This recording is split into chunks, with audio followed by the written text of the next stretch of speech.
नमस्कार। स्वस्थ महिला ही एक सशक्त परिवार और समृद्ध राष्ट्र की नींव है। माननीय प्रधानमंत्री श्री नरेंद्र मोदी जी के वुमेन लेड डेवलपमेंट के विजन से प्रेरित होकर भारत सरकार द्वारा माताओं, बहनों और बच्चों के स्वास्थ्य, पोषण और सशक्तिकरण को सर्वोच्च प्राथमिकता दी गई है। इसी कड़ी में 17 सितंबर से 2 अक्टूबर तक देश भर में स्वस्थ नारी सशक्त परिवार अभियान चलाया जाएगा। हजारों स्वास्थ्य शिविरों के माध्यम से गर्भवती माताओं की जांच, बेटियों में एनीमिया की पहचान, नवजात शिशुओं की जांच और गंभीर बीमारियों की स्क्रीनिंग की जाएगी। साथ ही महिलाओं और बेटियों में मेंस्ट्रुअल हाइजीन और संतुलित आहार पर जागरूकता बढ़ाई जाएगी। मातृत्व सुरक्षा और पोषण सुधार के प्रति सरकार की गहरी संवेदनशीलता एवं प्रतिबद्धता का सशक्त प्रमाण है कि प्रधानमंत्री मातृत्व वंदना योजना के तहत अब तक 4 करोड़ से अधिक माताओं को लगभग 19,000 करोड़ रुपए की राशि डीबीटी माध्यम से सीधे उनके बैंक खातों में प्रदान की जा चुकी है। आइए इस स्वस्थ नारी सशक्त परिवार अभियान और पोषण माह को एक महाअभियान बनाते हुए माननीय प्रधानमंत्री जी के 2047 तक विकसित भारत के संकल्प को सिद्धि तक पहुंचे।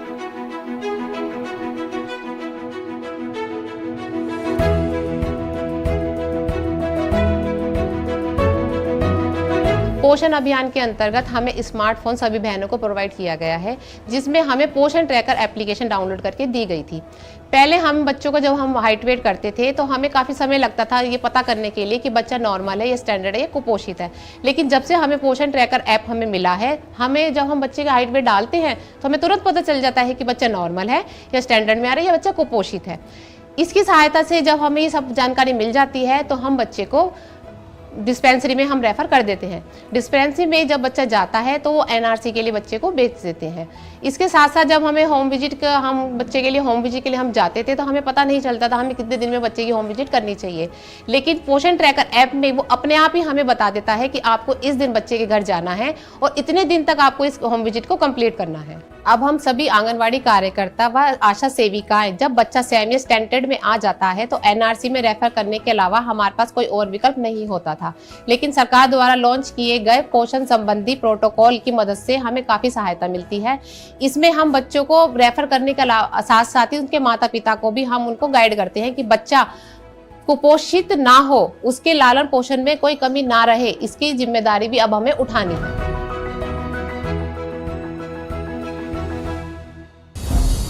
जब सेहतमंद होगी हर नारी, तभी संपूर्ण होगी विकसित भारत की तैयारी। माताओं, बहनों, बेटियों, उनका जीवन पीढ़ियों को प्रभावित करने वाला, पीढ़ियों का निर्माण करने वाला जीवन होता है।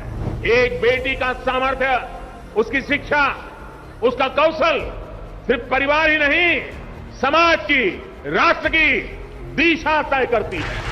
माननीय प्रधानमंत्री श्री नरेंद्र मोदी जी की प्रेरणा से महिलाओं के अच्छे स्वास्थ्य के लिए शुरू हो रहा है देशव्यापी सघन अभियान स्वस्थ नारी सशक्त परिवार, जिसके तहत देश भर में स्वास्थ्य शिविर लगाए जाएंगे।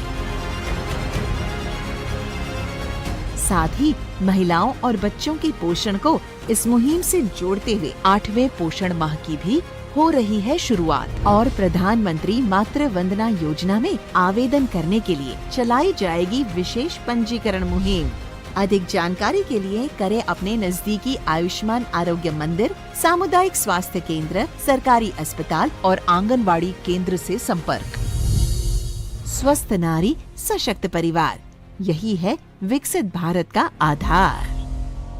प्रधानमंत्री जी ने जो टारगेट हम सबको प्रदान किया है इस दिशा में आगे बढ़ने के लिए, उसमें उन आंगनबाड़ी कार्यकर्तियों को, अभिभावकों को और ग्राम प्रधानों को जिन्होंने संभव अभियान के माध्यम से इस अभियान को तेजी के साथ आगे बढ़ाया है, उनका सम्मान हुआ है।